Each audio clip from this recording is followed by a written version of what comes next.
veniți? Super. Și locul preferat din orașul vostru?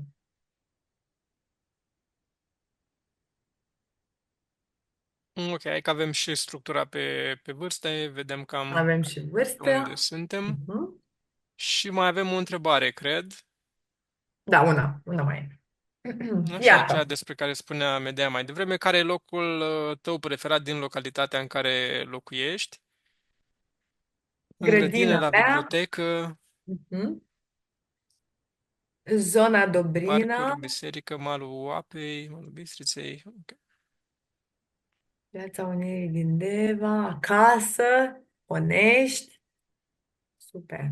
Livada de Nuci, Cetatea Devei, Livada de da, Nuci. Afi, mhm.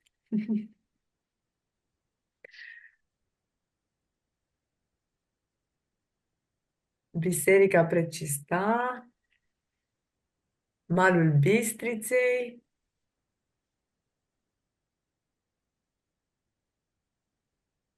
Cine are o livadă de nuci, cred că perioada aceasta este super potrivită pentru a sta acolo, nu? Sunt făcute nucile și sunt delicioase.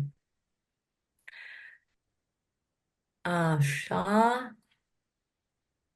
Cred că, cred că și aici s-a completat, nu? Marian, ce zici? Cred că da, nu. Da?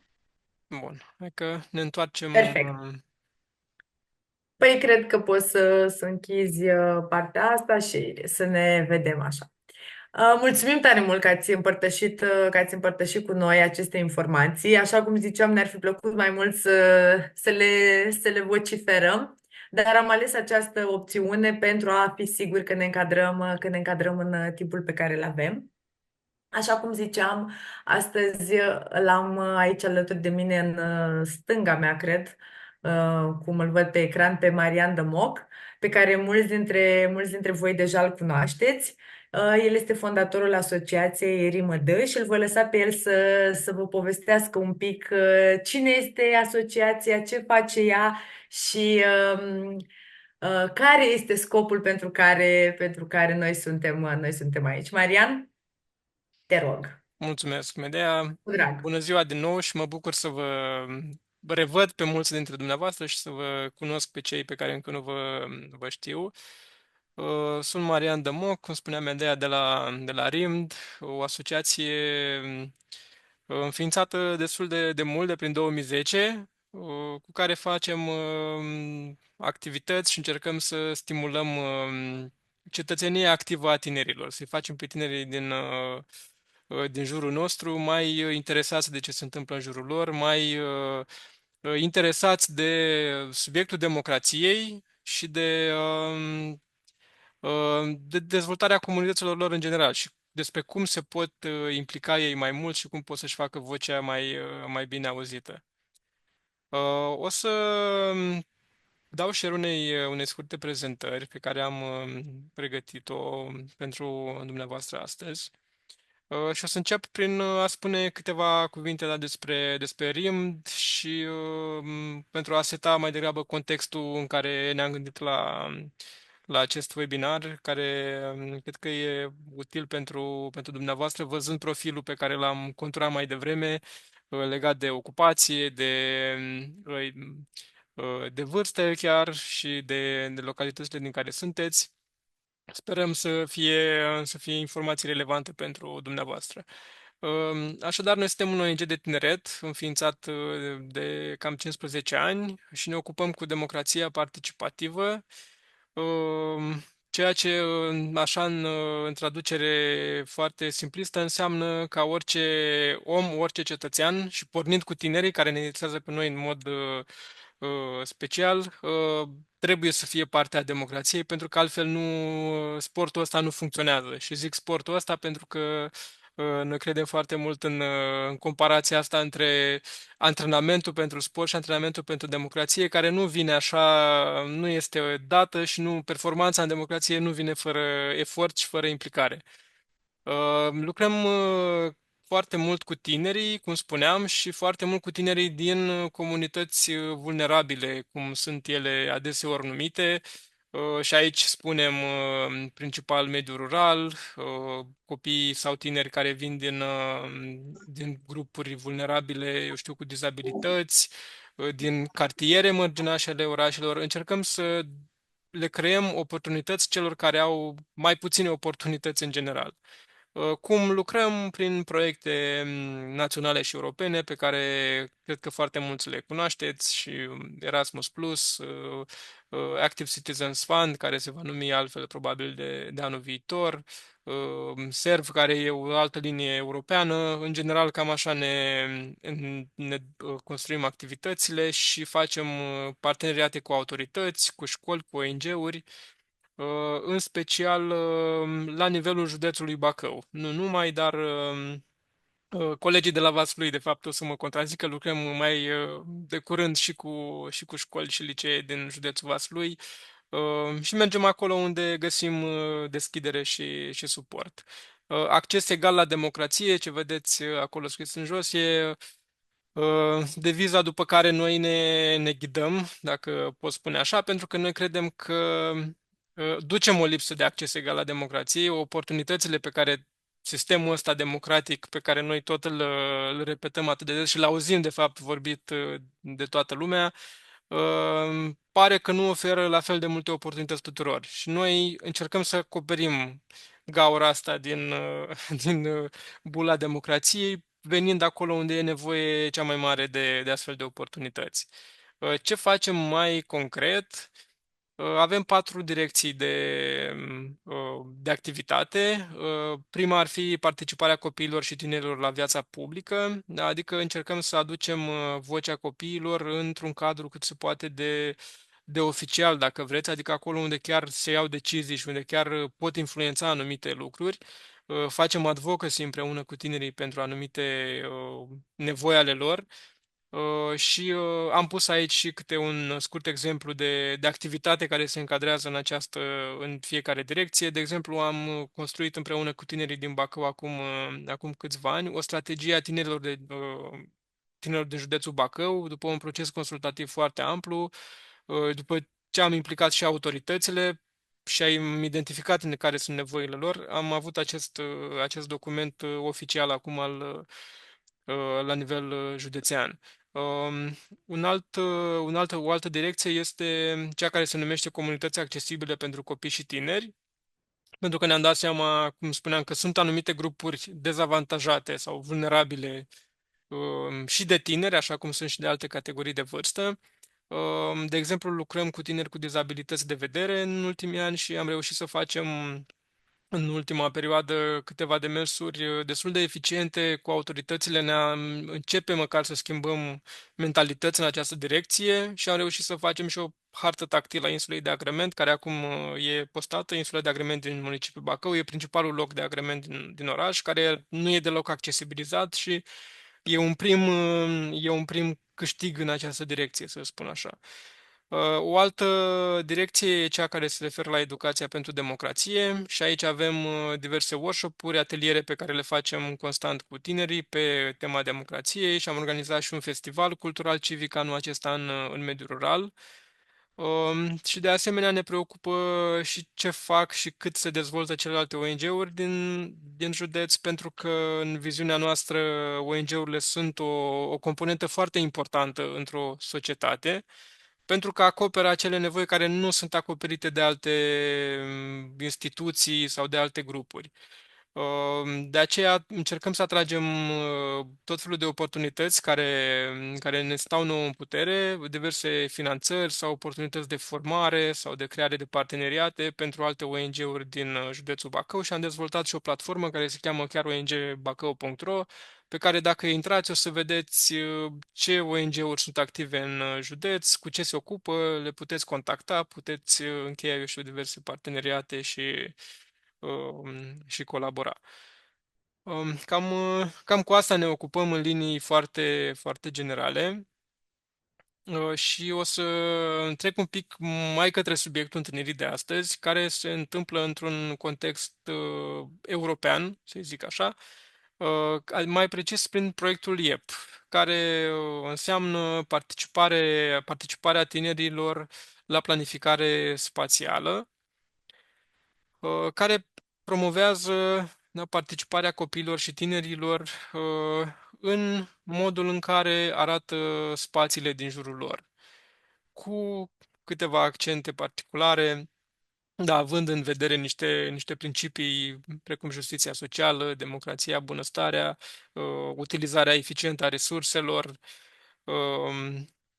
Ne gândim că tinerii trebuie să fie implicați, e normal să fie implicați atunci când sunt în discuție investiții, proiecte, amenajarea de spații, sau conturarea unor activități care îi vizează pe ei. Din punctul nostru, dacă ei sunt beneficiarii unor activități, atunci opinia lor trebuie să fie luată în considerare, pentru că eu cred că e dorința fiecărei persoane să fie implicat atunci când sunt decizii luate în numele ei.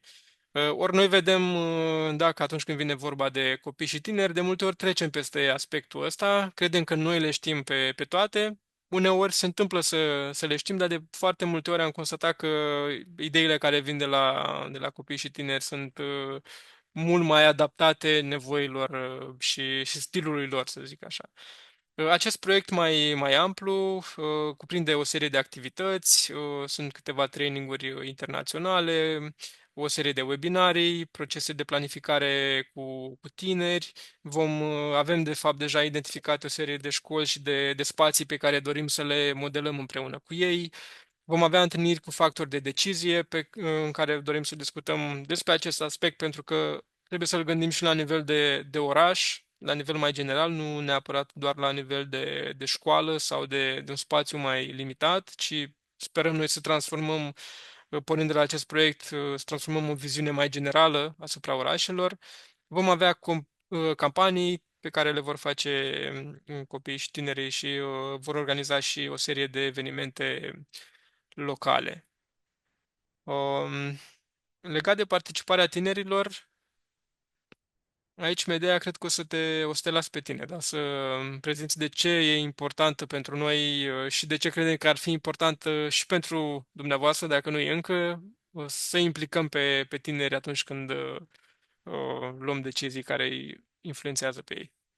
Mulțumesc, Marian. Da, așa cum deja ai spus și tu în ceea ce ne-ai povestit, implicarea tinerilor în general este extrem de importantă, în primul rând, pentru că e o dovadă a democrației, da? Conform ONU și drepturilor copiilor, tinerii, copiii din jurul nostru ar trebui întrebați atunci când luăm decizii care îi privesc și pe ei, iar spațiile din jurul nostru, într-adevăr, îi privesc și s-ar putea ca de multe ori, atunci când îi întrebăm pe copii sau pe tineri, pe adolescenți, ce părere au despre organizarea spațiilor, ei să aibă o perspectivă diferită, o perspectivă creativă, care să atingă exact anumite nevoi pe care noi ca adulți nu le mai putem vedea. Și de asemenea vreau să completez aici un lucru foarte important. În lucrul meu cu tinerii, în calitate atât de trainer cât și de specialist integrare tineri și sunt convinsă că și toți cei prezenți astăzi au observat, adolescența e această perioadă plină de transformări. Și atunci când noi adulții nu suntem atenți la adolescenții din jurul nostru, ne trezim în situații neplăcute în care ei se îndepărtează de adulții din jurul lor, nu mai simt că au un atașament sigur și simt că nu sunt văzuți, că nu sunt luați în seamă, că nevoile lor de fapt nu contează și se îndreaptă ușor, ușor, cum spune chiar Gabor Mate în cartea lui Țineți copiii aproape, către anturaj. Și auzim constant cum că tinerii sunt atrași mai mult de anturaj decât de adulții care vin cu tot felul de idei. Se produce această gaură între generații, da? Și e evident că atunci când se produce gaura între generații, ei simt că noi nu-i vedem și se îndreaptă spre tot felul de vicii. Da? Aceste vicii sunt, din păcate, din ce în ce mai prezente, de la droguri, la alcool, la jocuri de noroc și așa mai departe. Și cred că dacă noi ne-am îndreptat spre ei cu adevărat și am vedea, am putea să formăm o relație care să ducă la o comunitate și o societate mult mai sănătoasă din toate punctele de vedere. Aici aș vrea să Spun cu tristețe că ne aflăm așa la coada clasamentelor atunci când vine vorba de implicarea democratică și civică a tinerilor din jurul nostru, iar Mariana a adăugat la prezentare câteva cifre pe care, din păcate, și atunci când le-am citit și acum le simt o tristețe reală. O să le și citesc pentru cei care poate nu reușesc să vadă prezentarea noastră de astăzi și avem așa. Tinerii din România, da? Câteva cifre și vreau să adaug și să subliniez din nou destul de triste. 41,5% dintre tinerii sub 18 ani ai țării noastre în acest moment sunt în risc de sărăcie sau excluziune, da? Este cel mai mare procent din Uniunea Europeană. La fel, 19% dintre cei între 15 și 29 de ani, da, considerați tineri, sunt tineri care nu muncesc, nu studiază, nu au o formă de venit în momentul de față. Mai avem două țări lângă noi, vecinele noastre, care se află într-o situație similară, și anume Bulgaria și Ungaria. La alegerile din 2020, doar 25,4%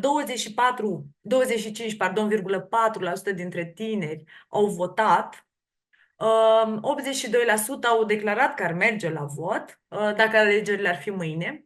Aici pare așa îmbucurător, dar nu știm cât de real este. Și între 2019-2022, jumătate dintre tineri nu au semnat nicio petiție, 58% nu au făcut nicio formă de voluntariat, iar 71% nu au participat la proiecte cu tineri din alte orașe.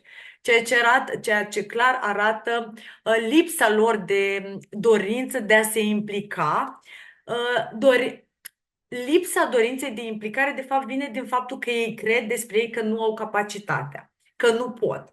Și aici intervenim noi adulții care lucrăm zi de zi cu ei sau ocazional și le dăm aceste unelte, le dăm această încredere în ei, că și ei pot schimba ceva în jurul lor, că și ei ar trebui să participe atunci când luăm decizii, pentru că toate aceste lucruri pot crea, așa cum spuneam la început, atunci când am început să vorbesc, o comunitate, o societate mult mai sănătoasă din toate punctele de vedere și prin asta, până la urmă, prevenim excluderea lor socială. Că auzim din ce în ce mai mult proiecte de incluziune, proiecte în care ne dorim să implicăm tinerii, dar când ne uităm la date concrete, ei nu sunt implicați și tocmai de aceea ne-am întâlnit astăzi aici să încercăm să conștientizăm cât de important este și să vedem cum am putea să facem. În alte țări lucrurile acestea se întâmplă de extrem de mulți ani. Țările nordice au implementat deja proiecte prin care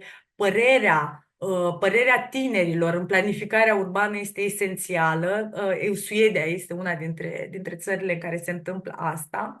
Iar în România sunt diferite asociații care încearcă să facă această incluziune și această participare a tinerilor o normalitate. Marian, aici de față, poate să povestească exact despre câteva proiecte prin care tinerii și copiii au fost implicați în comunitate și în luarea deciziilor, la fel și invitatele noastre de astăzi. Așa că îl voi lăsa pe Marian să continue să ne povestească despre câteva proiecte pe care Asociația RIMD le-a implementat, iar tinerii noștri au fost implicați. Marian, te rog, din nou, ai cuvântul. Mulțumesc, Medea. Eu îți mulțumesc. Da, înainte să vă arăt câteva exemple și să le dau cuvântul colegilor de la A Plus Noima, mai vreau să vă arăt așa o scurtă analogie pe care am amintit-o de fapt și la început între democrație și sport, pentru că noi credem foarte mult că principala asemănare între cele două este că pentru a ajunge la performanță trebuie să te antrenezi de mic și constant. E foarte greu, din punctul meu de vedere, să cerem performanță democratică sau civică unor adulți care atunci când erau tineri nu au văzut ce înseamnă lucrul ăsta. Nu au fost niciodată întrebați, chestionați legat de lucruri care îi afectează pe ei. Nu au fost partea unui proces consultativ. Nu au fost băgați în seamă, dacă vreți să o zic mai direct, ceea ce de multe ori cred că noi facem cu tinerii din jurul nostru și nu le antrenăm acel spirit critic acel,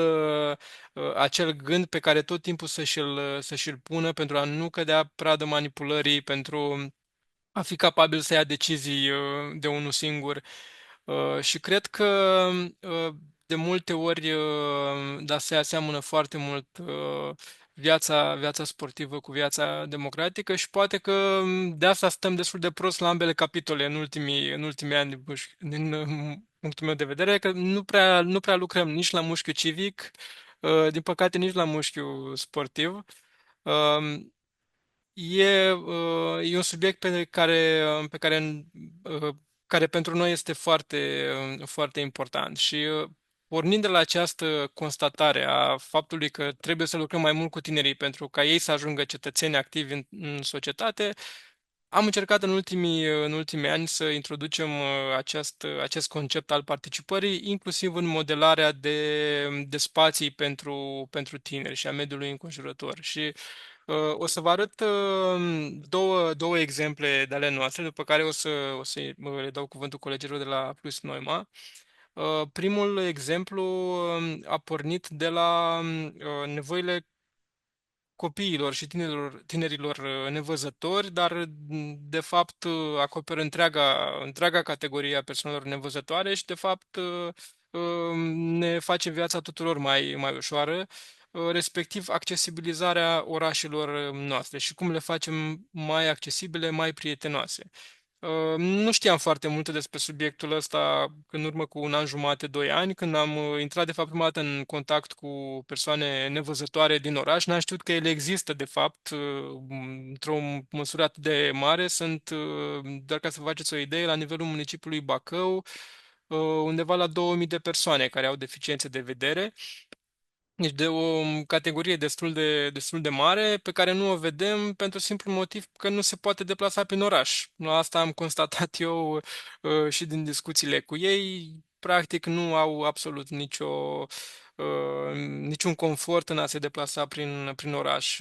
Luând contact cu această problemă, am început să facem un grup de lucru format din tineri și persoane nevăzătoare. Am făcut diverse campanii publice. Am încercat să colectăm de la oameni opinii, i-am învățat cum se scrie în limbajul Braille, am lucrat foarte mult la partea asta de conștientizare, pentru că dacă se rezolve o problemă, mai întâi trebuie să fii conștient că există acea problemă. Ba chiar am făcut evenimente în care i-am legat la ochi pe oamenii din primărie și le-am dat un baston și i-am lăsat să meargă singuri din stația de autobuz până în centrul insulei și au văzut singuri că nu prea ai cum să faci lucrul ăsta. După toate aceste campanii, credem că am schimbat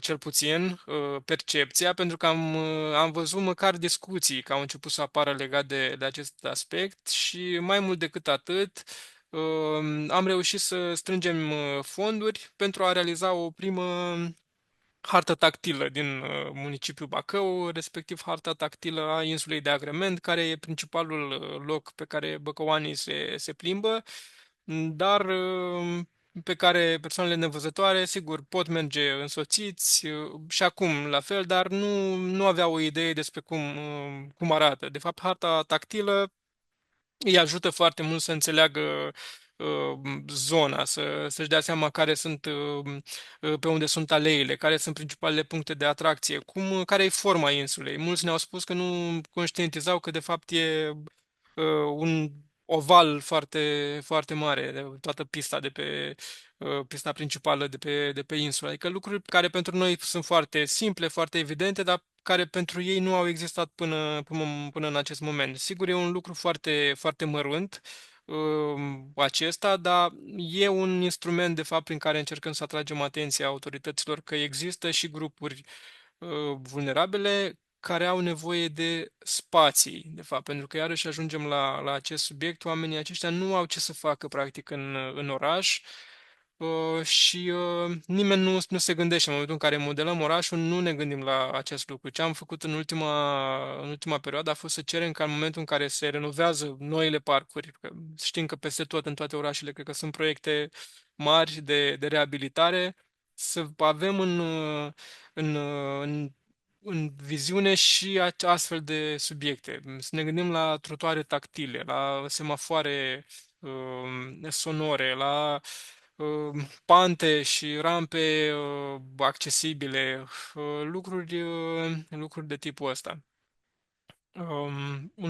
O să trec la al doilea exemplu, care e din alt spectru și o să-i fac doar o introducere, după care o să dau mai departe cuvântul.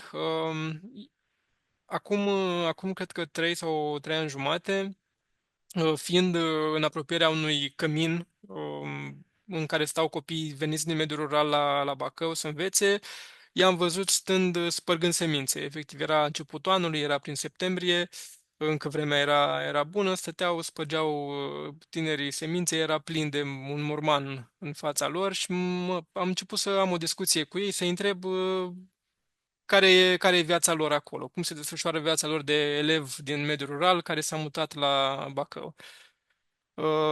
Stând acolo cu ei, au început să-mi spună că se mai duc pe la o cafenea, că, sigur, după ore poate mai se plimbă, eu știu ce mai fac, mulți mai joacă la pariuri sportive, unii pe la cazinouri, tot felul de ocupații, de spații în care nu am vrea să stea niște tineri, mai ales singuri și foarte vulnerabili într-o localitate străină. Uh, Atunci ne-am dat seama că e ceva de făcut în zona asta, că avem nevoie știam de nevoia de spații, dar nu conștientizam de nevoia de spații atât de nișate pentru grupuri foarte specifice de copii. Și atunci ne-am gândit, hai să găsim o soluție, să le facem tinerilor care stau cazați în acest cămin un spațiu accesibil. În afară de camera lor în care stau, cred că 4 sau 5, nu aveau altceva disponibil și evident trebuiau să iasă.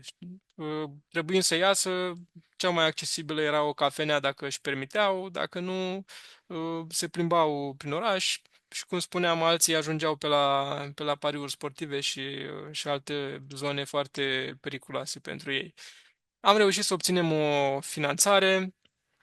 Am început să purtăm discuțiile cu ei despre spațiu, cum ar vrea să arate, ce ar vrea să facă într-un astfel de spațiu, ce și-ar dori. Astfel au venit cu idei de masă de ping-pong, masă de fotbal, cu un proiector. Și în final a ieșit un spațiu foarte frumos, dar eu o să mă opresc aici cu introducerea. Am vrut doar să menționez cum am ajuns să facem un astfel de spațiu, dar el nu ar fi fost posibil și mai adaug doar o singură chestie, că am fost foarte inițial mi-am dorit să lucrăm inside, să zic așa, cu oamenii din liceu, cu oamenii cu noi, cu ideile noastre, cu copiii și am zis că nu o să ne trebuiască arhitect aici pentru că știm noi cum să facem frumos și după care, din discuțiile cu finanțatorul, mi-a zis că nu, lucrați cu arhitecți pentru că ei știu mai bine. Ok, bun. Rezultatul final e o concluzie foarte importantă pentru mine, pe care am învățat-o și o lecție importantă pe care am învățat-o atunci. E foarte bine să lucrezi cu specialiști, mai ales în acest domeniu, pentru că, sigur, rezultatul nu ar fi arătat atât de bine dacă îl făceam eu, în niciun caz. De asta le mulțumesc încă o dată și le mulțumesc foarte mult că sunt aici, colegilor de la A Plus Noima, care au făcut minuni cu 2 spații din internat, de fapt. 2, nu am ajuns să avem. Și da, vă las pe voi să povestiți mai departe cum s-a desfășurat și care e rezultatul.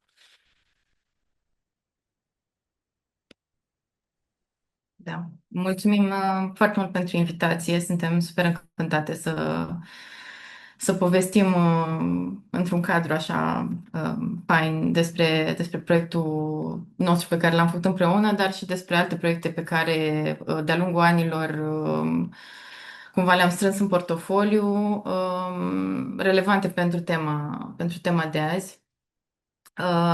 Ne-am dat seama în timp ce vorbeai, Marian, că toate proiectele despre care vorbim azi sunt făcute și la noi pentru comunități vulnerabile, pentru școli în Bacău. Vorbim despre un oraș mare, dar celelalte două sunt în sate foarte mici de lângă Iași. Și da, cu comunități foarte în general destul de sărace și da, care nu au foarte multe resurse. Cu grad de abandon școlar ridicat, așa cum Da, ați subliniat exact. și voi, spre partea de liceu se împuținează din ce în ce mai mult clasele, ajungând chiar să restrângă în interiorul școlii sau mergând spre orașele mai mari sau spre școlile de la comună. Așa, noi suntem A plus Noima. A plus Noima înseamnă arhitectură cu noimă, adică arhitectură cu sens. Teoretic, arhitectura are sens intrinsec, dar cumva mi-am dorit să subliniez asta și în titlu, pentru că cumva toate clădirile sau tot spațiul urban în care cu toții ne învârtim astăzi e creat în fond de arhitecți, dar nu tot spațiul are, adică nu mereu există și mult sens în ceea ce locuim sau în spațiile pe care ne plimbăm, prin care ne plimbăm. Și asta vedem cu toții, nu știu cât de mult ne plac orașele pe care le locuim. Și atunci ne-am dorit foarte mult să lucrăm și să lucrăm în a face lucruri cât mai coerente și cu cât mai mult sens. Um, Avem un portofoliu foarte larg. Suntem și noi, împlinim anul ăsta, cred că 8 ani de activitate, acuși, în 2 săptămâni. Și ne bucurăm că am reușit cumva să strângem un portofoliu așa foarte, foarte variat, care prin care cumva, da, include o sumedenie de proiecte. În același timp, proiectele noastre de suflet rămân proiectele educaționale, adică cele care lucrează cu spațiile pe care copiii le, le trăiesc, le folosesc, să zic așa, în procesul educațional, pentru că credem super mult că spațiul în care trăiești îți modelează mult viața și în bine și în rău. Și așa cum zicea și Marian, că n-ai cum să ceri copiilor să aibă nu știu, să nu se mai ducă la pariuri dacă tu nu le oferi nimic. Adică nu le oferi pur și simplu un loc, măcar, uite, stați aici și să nu vă plouă. Um, Asta suntem noi, suntem astăzi o echipă exclusiv feminină. Chestiune care a fost Accidentală. a fost accidentală, dar da, am decis să o transformăm într-un atu și să o promovăm ca atare, că suntem doar fete. Și despre procesul nostru pe care, ce putem să zic, că ne-l doream foarte, să conducă la soluții pline de sens, o să o las pe Anca să vorbească un pic. Să vă explicăm puțin foarte rapid, vă trecem prin procesul nostru de a ajunge la soluțiile de arhitectură. El este același indiferent de scara la care lucrăm, fie că vorbim despre fabrici de câteva sute de metri pătrați sau de amenajări interioare. Mereu parcurgem aceste etape de diagnoză și analiză, analizarea nevoilor beneficiarilor. E o etapă foarte mare de căutare a soluției, care se finalizează cu partea de implementare prin proiectul tehnic. În procesul nostru de căutare luăm foarte în serios lucrurile, dar în același timp nu ne luăm prea tare în serios, ceea ce ajută foarte mult în lucrul cu tinerii și copiii. Încercăm să scăpăm de această rigiditate, de această seriozitate a adulților, fiind un mediu cât mai ușor de a comunica cu ei. Partea de analiză, care cuprinde, așa cum am spus, nevoile beneficiarilor. În cazul acesta, copiii sunt mai întâi de toate beneficiari, urmând să fie coautori în proiecte.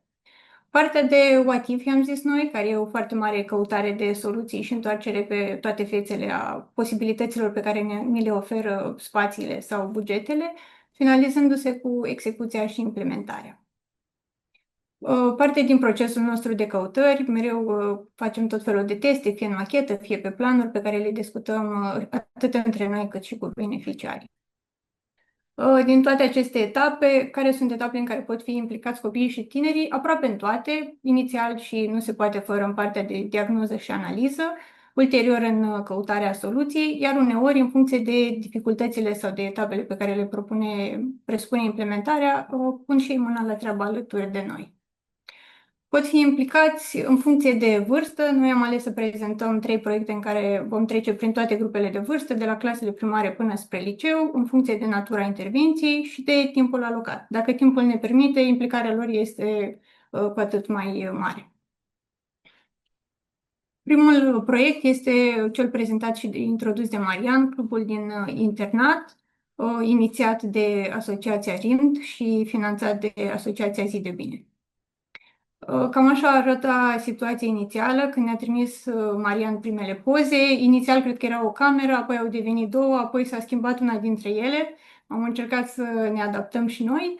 În cazul acesta, Teodora și Marian au mediat comunicarea cu tinerii, cu copiii, livrându-ne nouă foarte atent nevoile și dorințele lor, așa cum spunea, au mai apărut pe parcurs dorințe pentru o masă de tenis și gândindu-ne la cum putem găzdui cât mai multe dintre dorințele lor, răspunzând în același timp într-o manieră cât mai funcțională.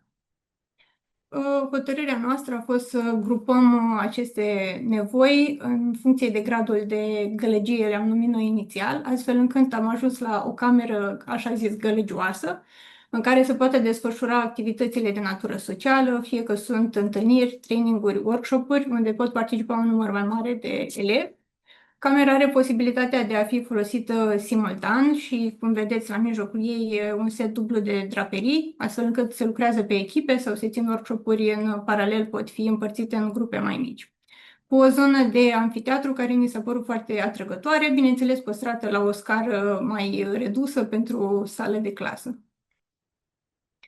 Zona de amfiteatru cu parte de afișaj, în cazul în care sunt proiecte, afișe, se poate fi la curent, așa un fel de avizier pentru cei din internat. Și masa de conferințe sau masa de tenis, care poate lua roluri mai serioase sau mai de joacă. Și cea de-a doua cameră, camera liniștită, destinată mai mult unui studiu individual, unor activități într-un grup mai restrâns, poate de orientare profesională, de consiliere psihologică, cu o zonă de răgazuri așa pentru citit sau de bibliotecă marcate aici cu roșu, având în același timp și o nișă pentru studiu individual sau lucrat la calculator. E o zonă unde poți să fii așa mai introvertit, fără să te deranjeze nimeni. De asemenea, se pot ține și activități informale. Ne-am gândit că ar putea să se adune să joace sau să desfășoare tot felul de activități, fie să discute în ori restrânse. Așa cum spunea și Marian, au fost implicați tinerii încă din etapele inițiale, de la identificarea nevoilor până la prezentarea propunerilor noastre și îl vedeți aici pe Marian explicând tinerilor ce așteaptă și care este feedback-ul pe care îl avem noi de implementat de la ei, până la partea de asamblat mobilier și lucrările mai ușoare care se pot efectua. Cele legate de electricitate și părțile de văruit au fost realizate de către echipe specializate. Ne bucurăm să primim în continuare vești de la Bacău cu modul în care sunt utilizate încăperile, de activitățile pe care le găzduiesc și organizează asociațiile și că spațiul este folosit așa cum a fost intenționat la început și asta doar pentru că au fost identificate cu adevărat nevoile și implicați tinerii care de altfel urmează și îl folosesc în continuare. Marian, dacă mai ai ceva de adăugat legat de proces, cred că tu știi mult mai multe din interior despre discuțiile dintre voi și tineri. Da, mi-am amintit, văzând poza aceea cu mine prezentându-le schița, reacția de obicei, cred că la astfel de schițe e, nu o să fie chiar așa, adică nu o să arate uh, chiar așa frumos, adică arătau foarte rău spațiile în trecut și tinerii, nu doar aici, în general, sunt destul de sceptici față de faptul că vine cineva care vrea să facă ceva pentru ei. Asta pentru mine e așa o dezamăgire din activitatea mea în general, pentru că văd că sunt foarte puțin credibil. Uneori nu știu dacă e problema și la mine, dar văd că aud că și la alții e la fel și tind să cred că e o chestie mult mai generală. Faptul că nu prea au încredere Ești învățat cu binele. da, tinerii nu au, și cred că tinerii care ajung adulți și adulții respectivi sunt la fel, nu prea mai avem încredere că vine cineva care chiar e interesat să facă niște lucruri, să rezolve niște probleme și că el chiar își ocupă timpul și viața gândindu-se la cum poate să vină în sprijinul unor grupuri. Asta pentru mine a fost, mi-am amintit de la, văzând de acea imagine și așa ca o lecție. În rest, ca parte de proces, a fost foarte ușor să purtăm discuțiile cu ei legat de ce își doresc și când au văzut că lucrurile chiar se întâmplă, pentru că pe acolo au început să umble electricieni, da, echipe de construcții care reparau, care scoteau de pe acolo parchet și ce, adică au fost, cred că vreo 2-3 luni, dacă nu mă înșel, de șantier pe acolo. Da. Și văzând că lucrurile se întâmplă, au început și ei să înțeleagă că, da, chiar e, chiar, Au prins chiar e încredere. adevărat, da, și au început să vină să ajute. Asta propria inițiativă au început să vină să facă chestiile ușoare. Nu știu, au vopsit caloriferele, au făcut curățenie tot timpul când da, muncitorii plecau și mai lăsau poate pe acolo lucruri. Au avut tot timpul grijă de aspectele astea, au lipit pe geamuri de protecție, nu știu cum se numesc acele hârtii care protejează Mhm. ferestrele.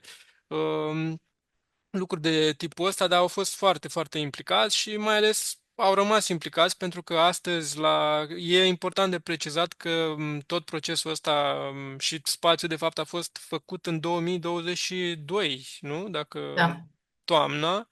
Deci se fac acum 3 ani de zile și spațiul arată la aproape fel. ca nou. N-aș zice chiar la fel, dar arată 90% la fel. S-au mai rupt uh, Felice.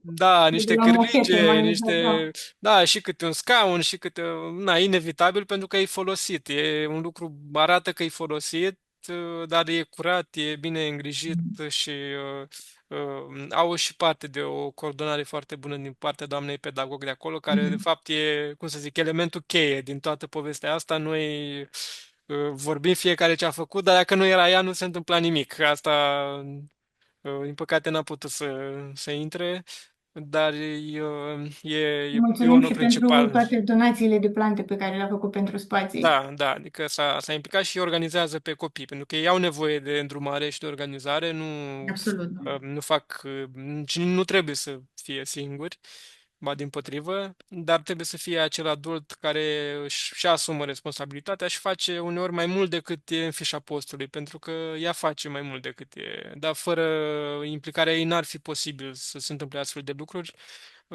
Ce aș mai adăuga așa ca ultimă chestie e că văzând intrând cu ei în contact tot timpul, am încercat să facem și unele lucruri care nu au funcționat, dar ce ne-am mai dat seama e un exemplu, eu știu, destul de banal și trist în același timp, faptul că nu aveau, mulți vin din comunități, da, din sate izolate, să spun așa, în zone sărace și acasă n-au cele mai bune condiții și nu aveau hainele curate. Era o problemă foarte mare că începeau să fie probleme cu mirosul în cameră și lucruri de genul ăsta și am cumpărat până la urmă și o mașină de spălat sau chiar vreo două, dacă nu mă înșel, performante, care acum sunt folosite și uite, am mai rezolvat încă o problemă la care nu ne-am fi gândit inițial, că da, trebuie să recunosc că nu am luat aspectul ăsta în vizor, dar fiind pe acolo și venind și de la ei și văzând că noi suntem deschiși să facem, am reușit să facem și lucrul ăsta. Mic, dar iarăși, care schimbă inclusiv starea de spirit din clubul din Mhm. internat, unde ei își petrec timpul.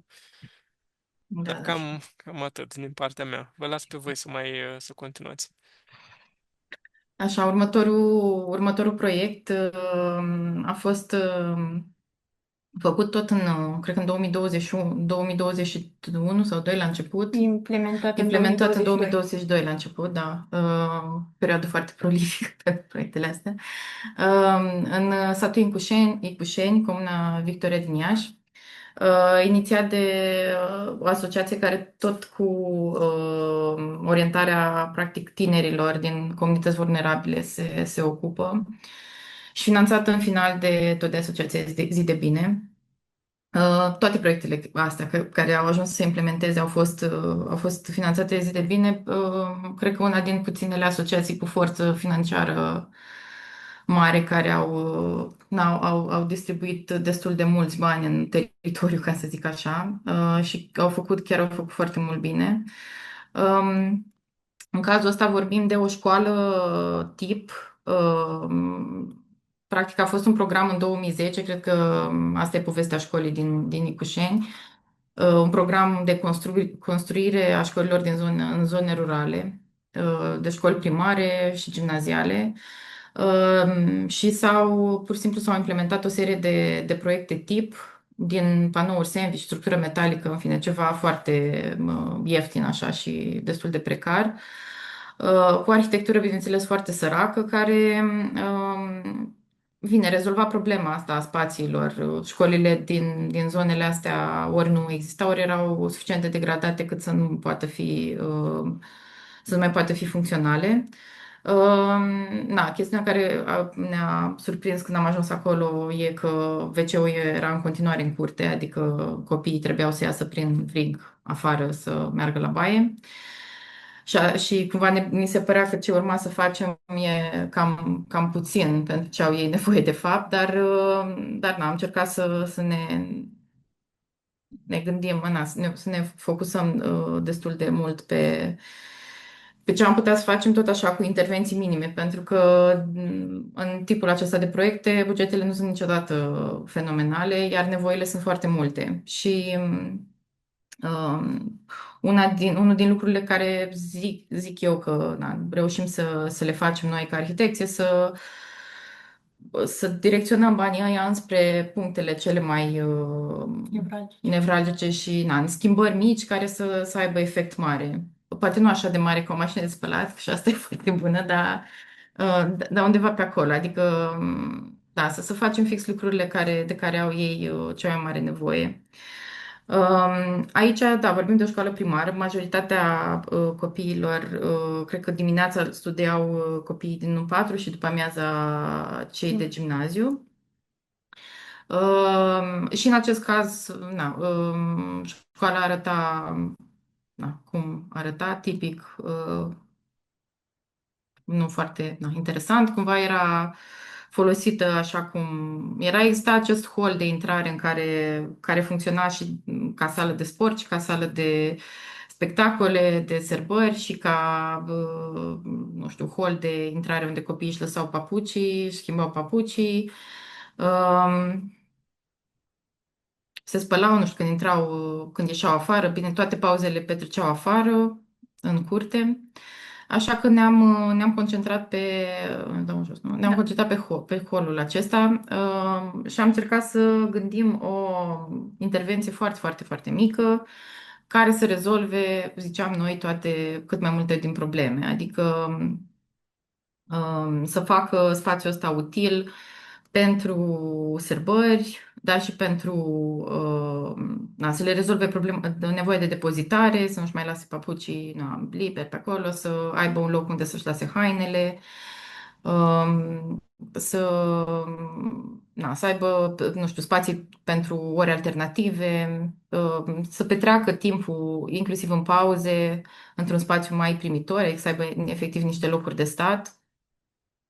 Și soluția la care am ajuns e acest anfiteatru super modular și extrem de mobil, care se poate modifica și se poate asambla în tot felul de configurații și care suplinește toate adică îndeplinește toate aceste funcții de care ziceam. Și aici copiii au fost super, cumva implicarea tinerilor, la fel, asociația inițială s-a ocupat de discuțiile cu ei în primă fază, apoi când a venit implementarea, mai ales ăștia mici erau absolut transfigurați, unii cel puțin erau super încântați. Și am încercat să facem și mici activități cu ei, am, nu știu, decorat niște scaune cu broderie,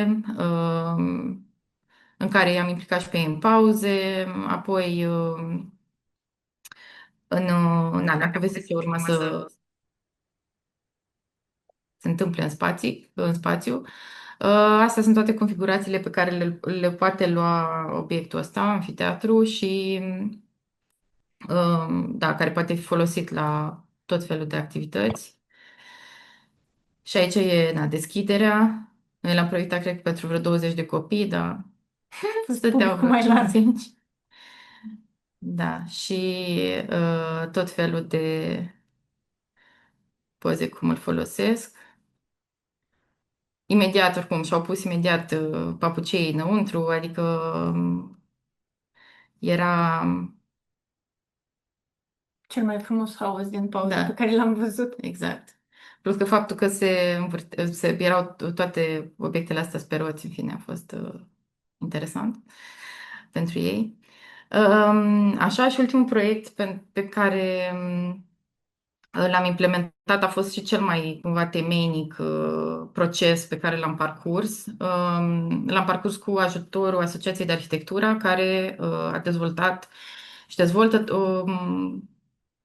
o serie de sau foarte multe tipuri de activități cu tineri, cu elevi de la, mă rog, și cu copii de grădiniță, de la copii de grădiniță până la elevi de liceu. Și ei, practic, promovează educația, să o numim de arhitectură, de, de fapt, educație pentru un mediu construit. Ce se discuta și la început, că e important să întrebăm tinerii și să ascultăm ce nevoi au și ce își doresc să se întâmple în spațiile lor. Da, cred că e foarte important să întrebăm întotdeauna beneficiarii unor viitoare proiecte ce nevoi au, tocmai ca proiectele alea să capete cât de mult sens pot ele. Dar în același timp e foarte important să educăm și copiii să devină beneficiari buni, cumva. Adică să știe, să se cunoască și pe ei, să cunoască mediul, să cunoască ce posibilități au, ca să poată să dea cele mai bune răspunsuri la întrebările astea care vin spre ei. Și în același timp să capete și curaj, pentru că, într-adevăr, problema asta um, a dezangajării, sau nu știu cum să-i spun, că nu cred că se întâmplă sau nu cred că contează părerea lor. De asta m-am lovit și eu. Eu am fost voluntar, practic, parte din programele lor astea, din pătrățelele de sus, de arhitectura mini, de arhitectura în orașul meu și My School Can Be Cool, sunt niște opționale care se fac în școală, într-un parteneriat cu un arhitect voluntar și un profesor care se înscrie în program, profesor sau învățător care se înscrie în programul de arhitectură. În mod gratuit, poate asta merită Da, în de mod vorbit. gratuit.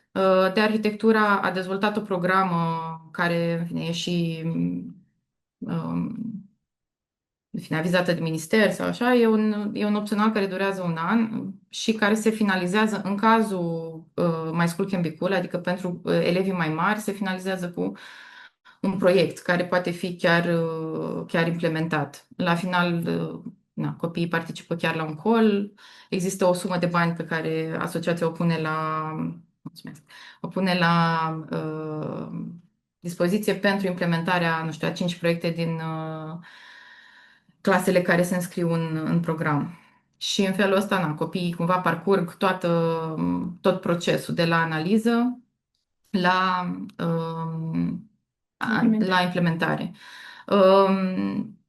O chestiune, iarăși, foarte importantă e că tot procesul ăsta are și rolul de a îi încuraja și de a le arăta că părerea lor contează.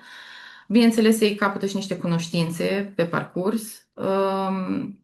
Dar da, ce e cel mai frumos e că se antrenează, fix ce spunea Marian la început, se antrenează mușchiul ăla de participare. Adică, na, e un opțional, nu te obligă nimeni să vii, dar în același timp e fain. Adică ai multe beneficii în urma lui. Bun, cum ziceam, eu în 2021-2022 am fost voluntar alături de o doamnă profesoară de matematică în Aș nu contează nu contează foarte mult nici materia sau specializarea profesorului care aplică, doar dorința lui de implicare și de a face cu elevii activități extra sau în afara, să zic așa, Curriculumului da, obișnuit. am obișnuințe, da, de zi cu zi. Bun. Deci 2021-2022, da, am fost voluntar cu elevii de școală de clasa a 6-a și a 7-a din Cornești, Comuna Miroslava.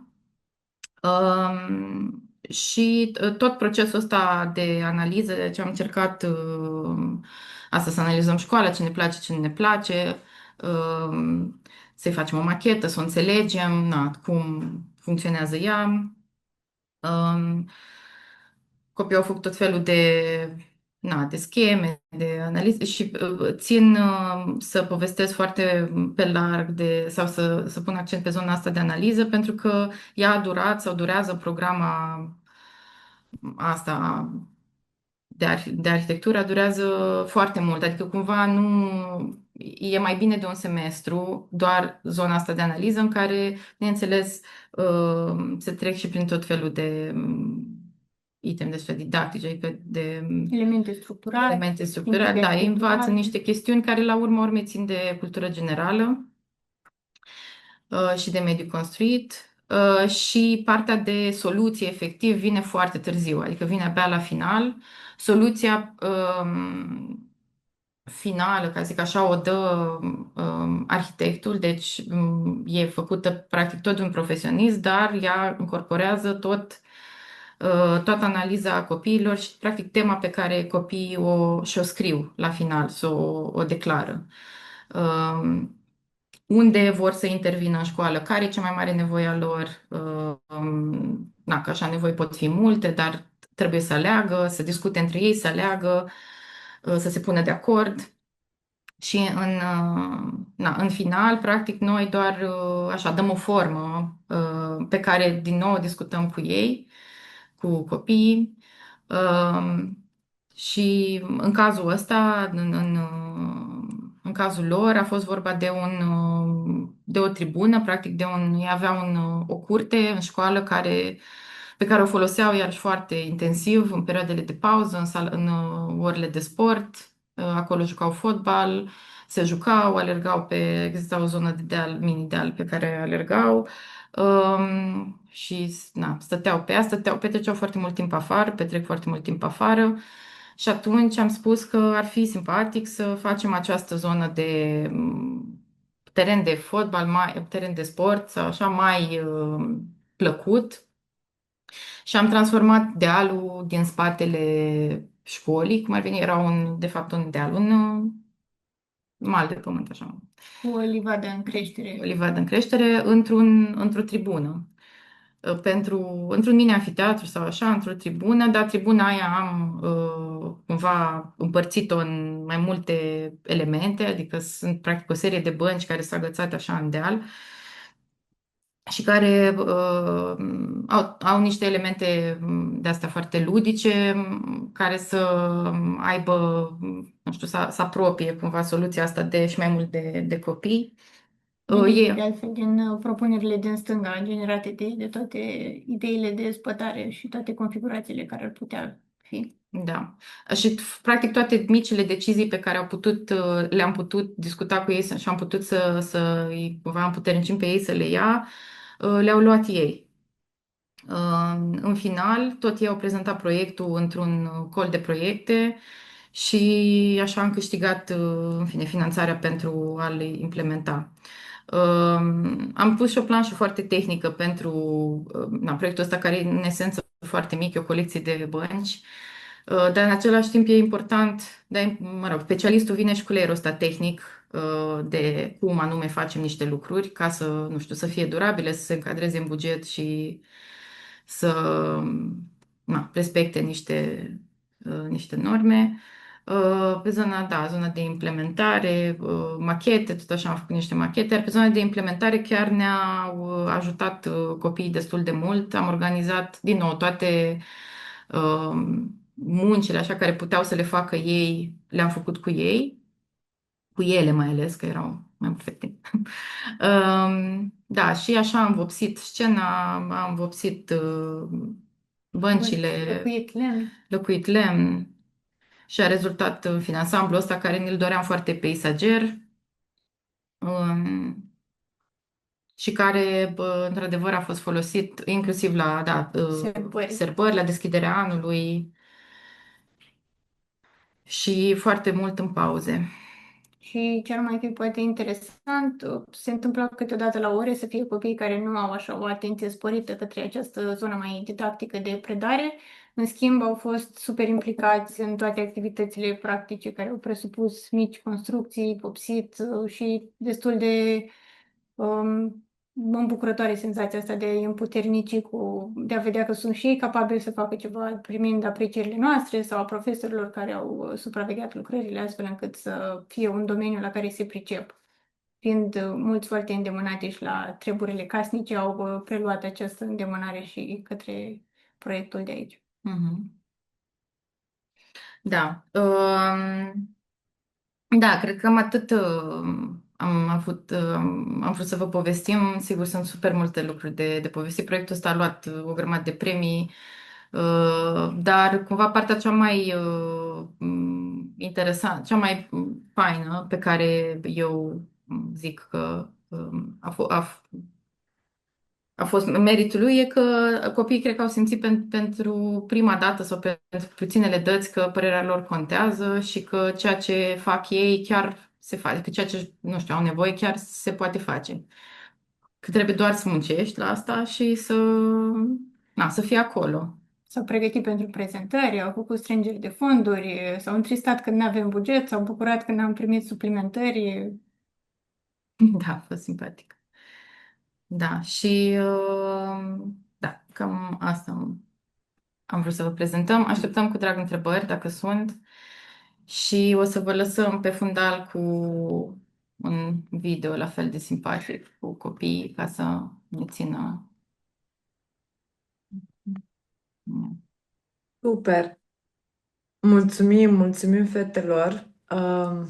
Ce impresionant mi se pare și cât de tare e să vezi că se pot mișca lucruri, se pot întâmpla lucruri datorită puterii astea de a fi împreună și de a pune lucrurile împreună. Ne-am bucurat foarte mult acum dacă cei prezenți au întrebări pentru fete și de asemenea dacă aveți exemple similare de bune practici pe care le-ați trăit, le-ați implementat în școlile în care lucrați, în ONG-uri, în comunitate, ne-am bucurat foarte mult să le împărtășiți acum cu noi pentru că e extrem de important să auzim. Sunteți invitați să vă deschideți microfoanele, atât pentru întrebări cât și pentru a împărtăși. Nu știu dacă m-ați auzit sau dacă mă aud bine.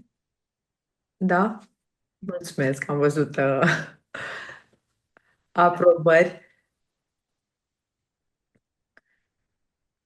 Bun. Avem aici, a scris Marian că dacă aveți întrebări și nu puteți să vă deschideți acum microfonul, puteți să le adresați și în chat și ne-am bucurat foarte mult.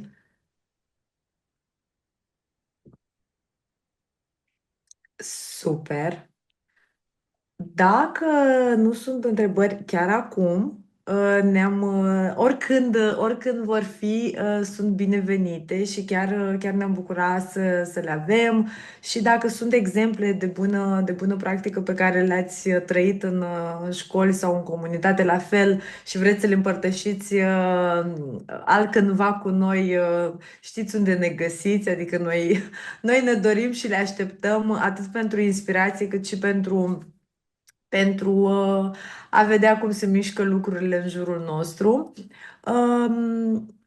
Mă gândesc că ar fi de folos acum, Marian. Fetelor, mulțumim! Mulțumim încă o dată! Și mă gândeam că timpul este de partea noastră încă.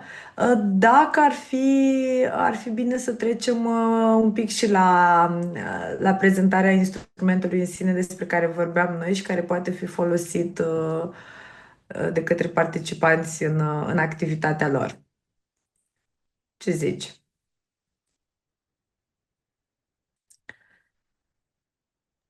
Da? Super! Da, ok. Dacă nu aveți întrebări, avem noi întrebări atunci. Da, atunci o să trecem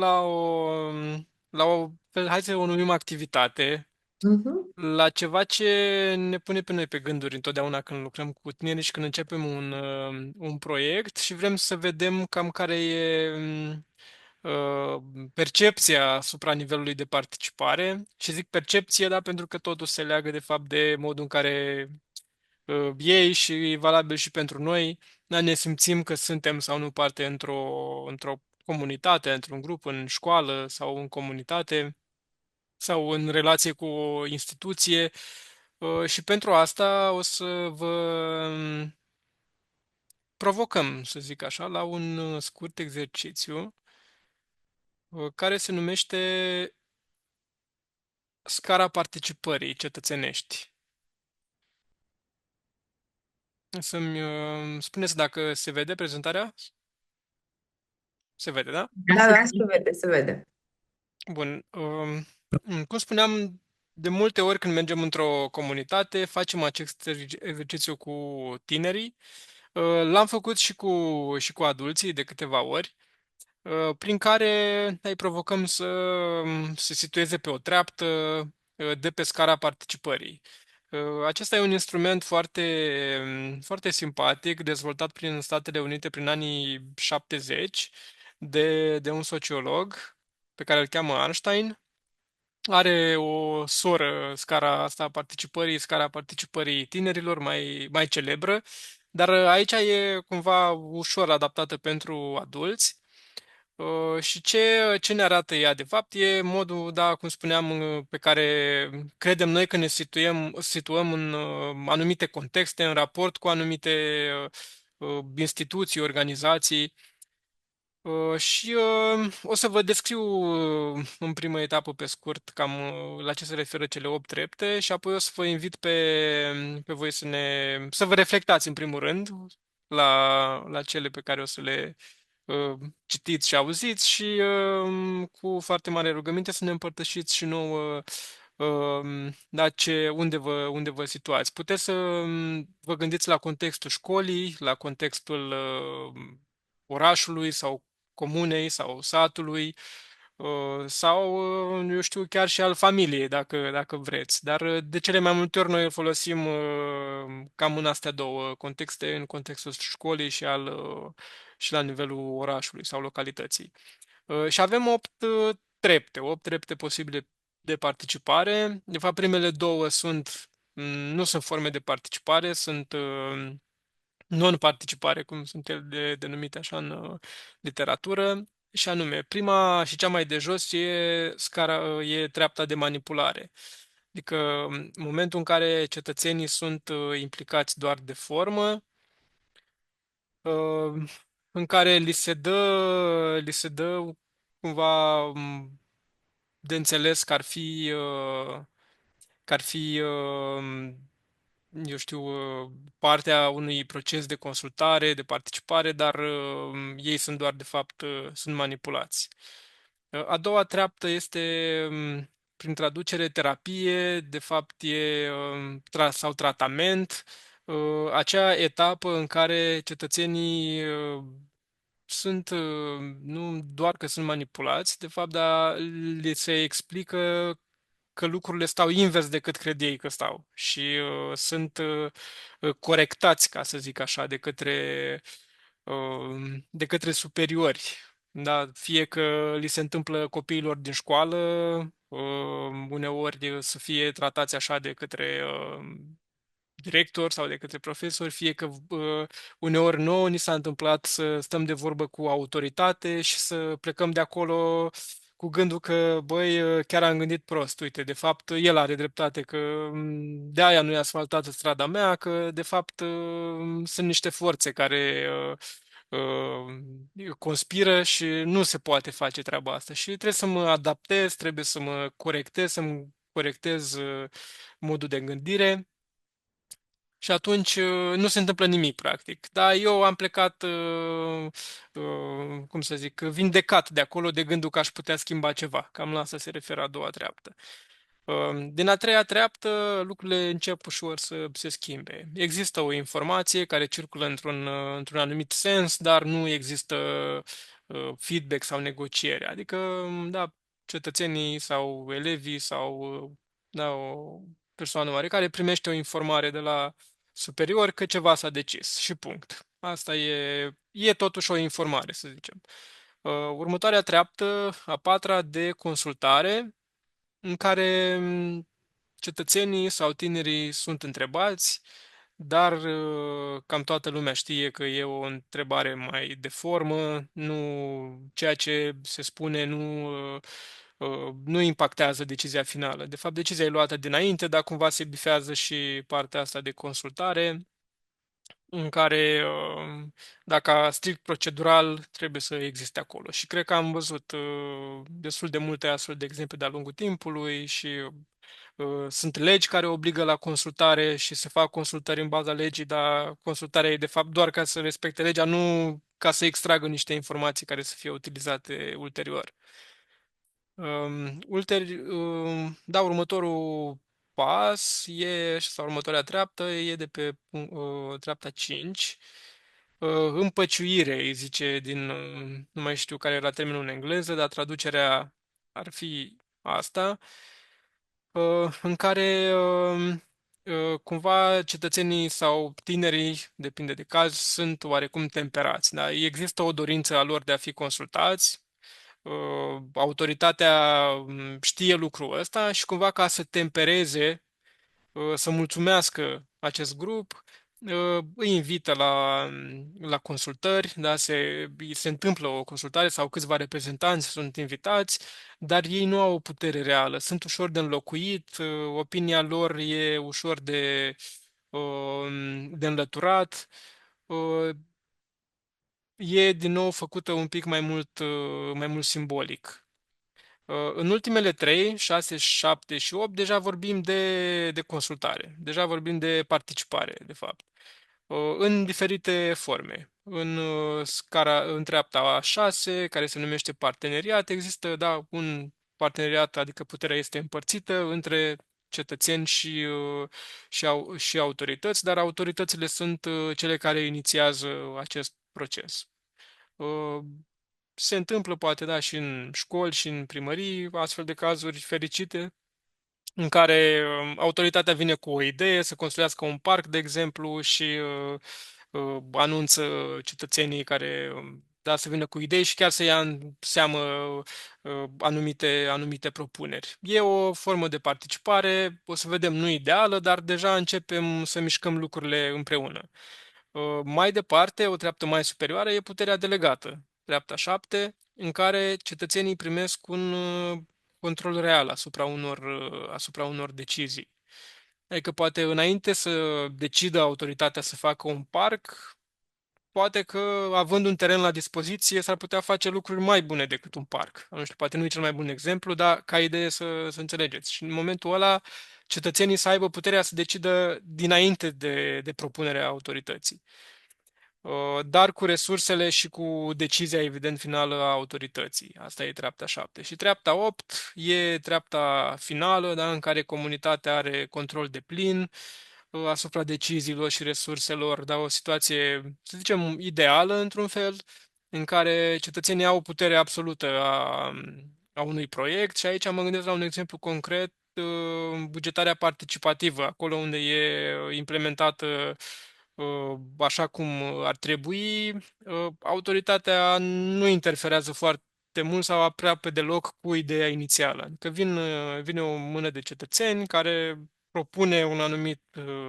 proiect, primăria le acordă bugetul fără să-l controleze sau să-l forțeze într-un anumit fel, iar cetățenii hotărăsc cum investesc resursele și ce decizii iau pentru a face acel proiect.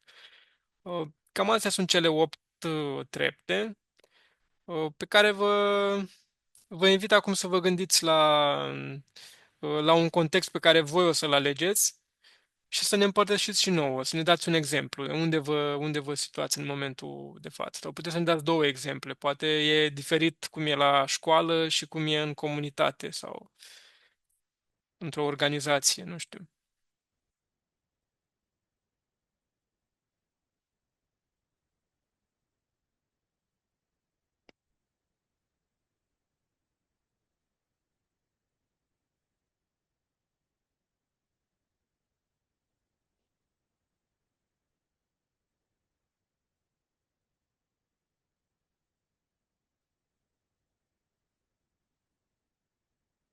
Hai să vedem cine are curaj.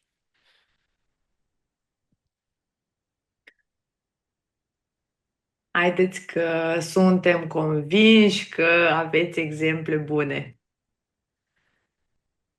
Poate are cineva un exemplu de participare a adulților sau a tinerilor din școală, a elevilor, care s-ar situa, eu știu, pe undeva pe primele trepte. Uh, Aș putea să spun eu câteva cuvinte, dacă... Te rog. Chiar ne-am Uh, bucura? Mă uitam aici și mă gândeam din mai multe perspective. În primul rând, în școală nu putem vorbi chiar de democrație, pentru că obiectivele sunt mai speciale, dar sunt situații în care putem lua decizii împreună cu elevii, mai ales în anumite zone în care ei pot să-și manifeste talentul, capacitățile organizatorice, creativitatea. Și am avut un astfel de caz. Noi avem un director care chiar colaborează cu elevii și îi ascultă și în măsura în care poate vine în întâmpinarea dorințelor lor, dacă, bineînțeles, dacă astea sunt legate și de procesul educațional și de posibilitățile școlii. Dar am avut anul trecut școlar un proiect care chiar a mers, s-a bazat foarte tare pe participarea tinerilor. Nu știu dacă pot să zic participare democratică, în fine, dar baza au fost ei. Noi am avut l-am și popularizat un proiect cu Asociația Narada din București, care se numea Nevoi ordinare pentru copii extraordinari. Și noi am optat în proiectul nostru, au fost 10 școli din România implicate și am optat în proiectul nostru să organizăm un spațiu de creativitate în școală. Am găsit o cămăruță acolo și materialele pe care le-am dorit, de care am avut nevoie au fost achiziționate direct de Narada și trimise. Dar copiii au fost cei mai implicați în organizare și în modul în care au decorat ce și-au dorit acolo. Pur și simplu veneau și îmi spuneau, zic ok, să văd ce iese, le dădeam cheia și au făcut 99% după dorința lor. Am intervenit în puține situații și cu lucruri mărunte. Nu... Și a ieșit o chestie foarte, foarte frumoasă. Am dotat spațiul ăla cu de toate, de la pictură și desen până la scriere creativă și fotografie artistică și a avut ei o idee să se numească echipa Galaxy IQ și au făcut și un portal. Deci, de prima au fost cu ideea de cosmos, de călătorie, de să treacă de spațiile obișnuite cumva în mintea lor și au făcut și o decorație foarte frumoasă pe perete și anul acesta vrem să continuăm, chiar dacă nu mai avem sprijinul în Arada. Doi copii sunt de clasa 12 și o să iasă din proiect și o să selecteze ei, nu-i selectez eu sau altcineva, ci copiii au pregătit niște întrebări de interviu și să selecteze doi copii de clasa a 9 care să intre în proiect și tot așa cei care ajung în clasa a 12 să dea ștafeta din mână în mână și să organizăm acolo tot felul de activități. Și aici pot să spun că deciziile au fost ale lor, s-au consultat cu noi, dar deciziile au fost ale lor și au făcut după dorințele lor și mărturisesc că a ieșit mult mai bine decât dacă am fi încercat să proiectăm noi lucrurile sau să ne implicăm mai mult. Deci, atunci, acolo, în opinia mea, acolo unde sunt păreri, unde sunt intenții bune din partea copiilor, ies lucruri frumoase. Și am mai avut un proiect, Fii activ în comunitatea ta, tot cu o organizație din București. Și la fel, i-au învățat să scrie și cum să depună o petiție. Să știți că a fost foarte instructiv, nu numai pentru ei, ci și pentru noi adulții. Proiectul ăla, am învățat foarte multe lucruri alături de ei și ei și-au asumat, au avut curaj și au asumat și au scris petițiile și le-am și depus. Și am primit și răspunsuri la ele. Acum, nu o să se întâmple mare lucru, dar măcar știu de unde să înceapă atunci când sesizează ceva în comunitate și știu că trebuie să adune în jurul lor oameni care trec prin aceeași situație și pot împreună să aibă un cuvânt de spus. Cam asta pot să vă spun. Mulțumesc! Super Mulțumim, mult! Aurelia. Chiar mai devreme, când întrebam despre implicarea tinerilor, mă gândeam la spațiul din liceul dumneavoastră și așteptam, dar am zis că nu vă numesc, așteptam cu mințică. Da, pentru mine a fost o experiență super interesantă să-i văd pe ei la treabă și să-i văd cum își dau coate, cum se sfătuiesc, aici așa, ba nu, așa. Și ajungeau, deci au comunicat foarte bine între ei. Mie mi-a fost teamă că fiind din clase diferite, ori să intre într-o competitivitate de aia negativă și în loc să colaboreze, o să-și dea la genunchi unii altora și nu o să iasă mare lucru, dar au găsit cale de comunicare între ei. Asta a fost minunat și-au pus de la început niște reguli de comunicare și le-au respectat. Și în ultimă instanță a ieșit foarte bine și experiența a fost în opinia mea, chiar a fost o experiență de învățare completă și pentru mine. Bine, mulțumim tare mult, tare, tare mult pentru împărtășire și pentru succesul proiectului. Ne-am bucurat dacă am mai auzit și alte povești inspiraționale, așa că este timpul și sunt timpul și spațiul potrivite pentru acest lucru. Vă invităm să vă deschideți microfoanele și să mai împărtășiți cu noi atât legat de scara participativă, scările participative pe care Marian le-a prezentat mai devreme, cât și despre proiecte în sine pe care le-ați implementat, derulat în comunități, școli. Doamna Marinică, dumneavoastră vă apropiați de ecran pentru că vreți să ne spuneți ceva? Nu? Am sperat, am sperat. Uh, Și mai vrea eu să adaug da, ceva aici, dacă nu cum vreau să să nu? Ne fiu bucurăm. monopol, Nu, dar nu, aș e foarte adăuga, bine. după ce am încheiat, mi-am adus aminte, ca o continuare a proiectului în Arada, ca să vedeți că ei s-au învățat să se gândească unii la alții și la nevoile, care se manifestă la nivelul comunității lor. La noi, la etajul 2, se face cam cald vara, mai ales că acum se încălzește destul de repede, nu mai facem diferența între primăvară și vară și la etajul 2 se cam încing clasele și în proiectul Narada, noi când ne-am dus la București, Narada a acordat pentru 3 dintre școli niște premii, pentru că li s-au părut lor ideile mai neobișnuite, să spunem, sau nu știu, chiar nu știu care au fost criteriile. Și echipa noastră a adus un premiu de 6.000 de euro. Bineînțeles, nu ni s-au dat bani în mână, ci ne s-a spus ce ați avea nevoie să achiziționați pentru școală, iar copiii s-au gândit, ghiciți la ce? Eu nu adică poate m-aș fi gândit, acum nu, dar cred că mi-ar fi dat multă bătaie de cap.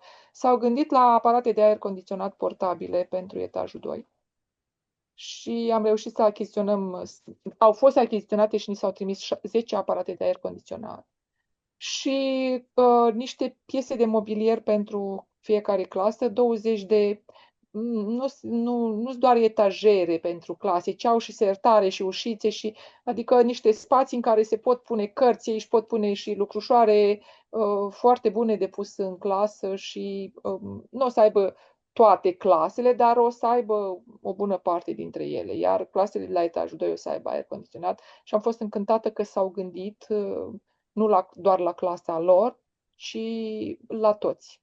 Și cred că lucrul ăsta vine dintr-un exercițiu anterior, să poți în mintea ta, să-ți fugă mintea și la ceilalți, nu doar la nevoile tale. Da, așa cum le zic deseori tinerilor, au crescut în ei empatia și au pus-o în practică. prin acest lucru.